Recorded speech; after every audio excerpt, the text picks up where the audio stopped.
요한복음. 앞영상에서 요한은 이 책을 통해 예수님은 메시아요 하나님의 아들이시고 하나님의 본질을 드러내러 육신으로 오신 그분의 말씀이자 영광스러운 임재라고 주장했습니다. 그리고 전반부에 이를 입증할 수 있는 이야기들을 배치했죠. 예수님은 기사와 표적들을 행하시고 자신이 바로 이스라엘의 역사가 줄곧 가리켜온 실체라는 엄청난 주장을 하셨습니다.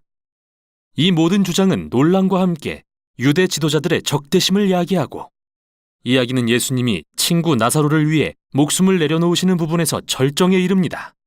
죽으실 것을 알고도 그를 살리려고 예루살렘 근처에 가심으로써 말이죠. 이제 예수님을 죽이려는 모의가 시작되고 책의 후반부로 들어갑니다. 첫 단락은 마지막 밤에 예수님이 자신의 임박한 죽음에 대해 제자들을 준비시키시는 마지막 말씀에 초점을 맞춥니다. 만찬에서 예수님은 충격적인 행동을 하십니다. 종과 같이 무릎을 꿇고 앉아 제자들의 더러운 발을 씻어주십니다. 이는 그들의 문화에서 선생인 랍비가 제자들에게 절대 하지 않을 일인데요. 예수님은 이것이 그분의 삶 전체의 목적을 상징한다고 하십니다. 하나님의 본성인 자기 희생의 사랑을 드러내는 일 말이죠. 또 이는 예수님이 곧 종이 되어 세상의 죄를 위해 자기 목숨을 버리실 일을 상징하기도 합니다.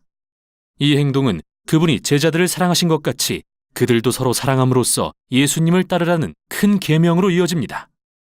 관대한 사랑의 행위가 예수님을 따르는 자들의 특징이 될 때 세상은 비로소 예수님이 누구시며 이를 통해 하나님이 누구신지 보게 될 것입니다. 이제 예수님은 유려한 긴 말씀을 전하시고 기도로 마무리하시는데요. 몇 개의 반복되는 주제를 통해 이야기 전체가 통일되는 것을 발견하게 됩니다. 예수님은 계속 떠날 것을 말씀하시면서 슬퍼하는 제자들을 향해 그것이 최선이라고 하십니다. 왜냐하면 이는 성령, 즉 보혜사를 보내신다는 뜻이기 때문이죠. 육신이신 예수님은 때와 장소에 구애를 받으시지만 성령이 오시면 때와 장소를 초월해 우리 안에 거하실 수 있게 되어 성령이 여러 가지 일을 하실 거라고 말씀하십니다. 앞서 요한은 한 분이신 하나님의 독특한 신성에 대해 성부와 성자가 사랑으로 연합하는 관계라고 했는데요. 예수님은 성령이 바로 그 인격적인 사랑이시며 그분의 백성 가운데 거하시며 그들을 성부와 성자의 사랑 안으로 인도하실 거라고 하시죠. 그리고 예수님은 그분을 따르는 자들은 마치 포도나무에 가지가 붙어 있듯이 하나님의 사랑 안에 거하는 자들이라고 하심으로써 하나님의 인격적인 사랑이 어떻게 개인의 삶에 스며들어 그들을 치유하고 변화시키며 새롭게 하실 수 있는지 설명하십니다. 뿐만 아닙니다. 성령은 예수님을 따르는 자들에게 권능을 부어 세상에서 사명을 감당하게 하실 것입니다. 먼저는 급진적인 섬김을 통해 이웃사랑의 큰 계명을 이루며 나아가 진리를 증거하는 사명도 감당해야 합니다. 즉 인간이 서로에게 행하는 이기적인 죄악을 드러내고 지적하며 하나님이 세상을 사랑하셔서 예수님을 통해 구원을 이루셨다고 선포하는 것이죠. 그분은 우리에게 참 사람이 되는 새로운 길을 열어주셨습니다. 마지막으로 예수님은 유대 지도자들이 그분을 거절했듯이 그분을 따르는 자들도 반대와 핍박에 부딪힐 거라고 예언하십니다. 그러나 그들에게 담대하라고 하십니다. 왜냐하면 예수님께서 이미 세상을 이기고 승리하셨기 때문이죠. 여기서 예수님이 의미하신 승리란 뭘까요? 설명하지 않으시지만 요한은 이제 마지막 단락에서 예수님께서 의미하시는 승리가 어떤 모습인지 보여줍니다. 유대 지도자들이 예수님을 붙잡으려고 그분과 제자들이 있는 곳에 군인들을 보냅니다.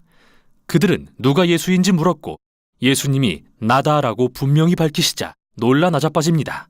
이는 요한복음에서 아주 기발한 장면입니다.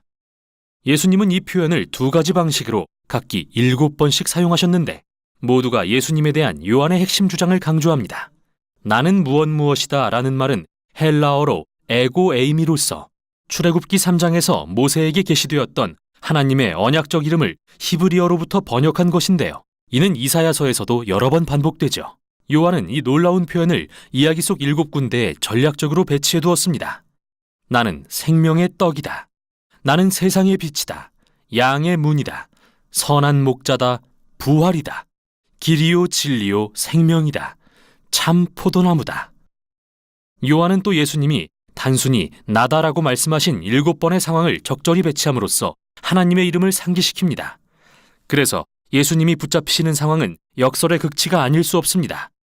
예수님이 자신의 언약적 이름을 드러내시고 하나님의 능력과 승리를 나타내시는 그때가 바로 자기 생명을 내어주시는 순간이기 때문이죠.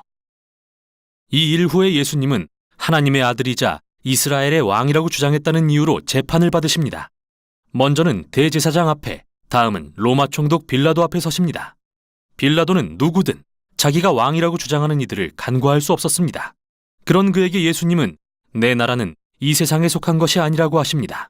즉, 그는 왕이시며 그의 나라는 이 세상을 위한 것이지만 그곳의 가치 체계는 완전히 다르며 힘과 위대함에 대한 정의 역시 이 세상으로부터 온 것이 아닙니다.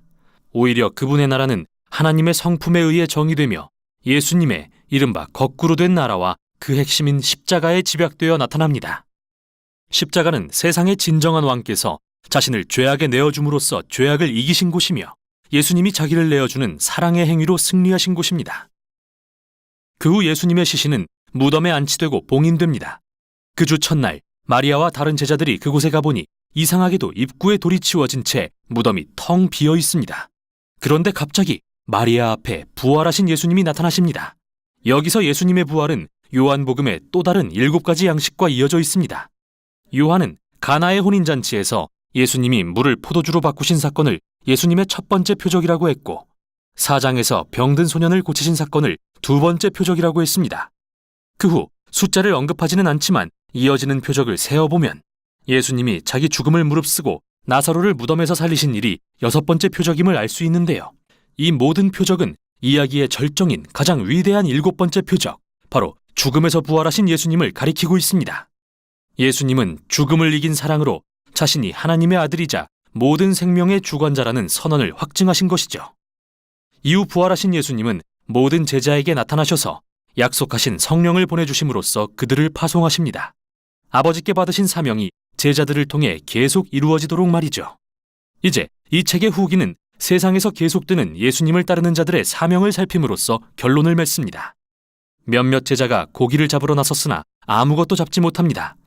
예수님이 물가에 나타나셨지만 그들은 알아보지 못하죠. 그때 예수님은 그들에게 그물을 배 다른 편에 던지라고 하십니다. 그들이 순종하자 엄청난 양의 고기가 잡힙니다. 그들은 예수님을 알아봅니다. 여기서 요한은 우리에게 예수님을 따르는 제자도를 제시합니다. 예수님을 따르는 자들은 자기 일에 몰두하는 대신 그분의 음성에 귀 기울이고 그분의 말씀에 단순히 순종할 때 가장 효과적으로 사명을 감당할 수 있습니다. 그럴 때 비로소 자신들의 삶에서 일하시는 그분을 진정으로 만나게 되죠. 그 후 예수님은 베드로와 말씀을 나누신 뒤 그를 예수를 따르는 자들의 특별한 지도자로 세우시며 그 역시 언젠가 자기 생명을 내려놓을 것을 암시하십니다. 하지만 이와는 대조적으로 이야기의 마지막 순간은 이 책의 저자인 예수님이 사랑하시던 제자를 조명합니다. 베드로와 달리 그의 역할은 오랜 세월 동안 예수님의 증인이 되어 다른 이들이 그분을 믿게 하는 일이었습니다. 실제로 그는 메시아이며 하나님의 아들이신 예수님에 대한 이 놀라운 이야기를 기록함으로써 그 역할을 감당했습니다. 이게 바로 요한복음이 전하는 내용입니다.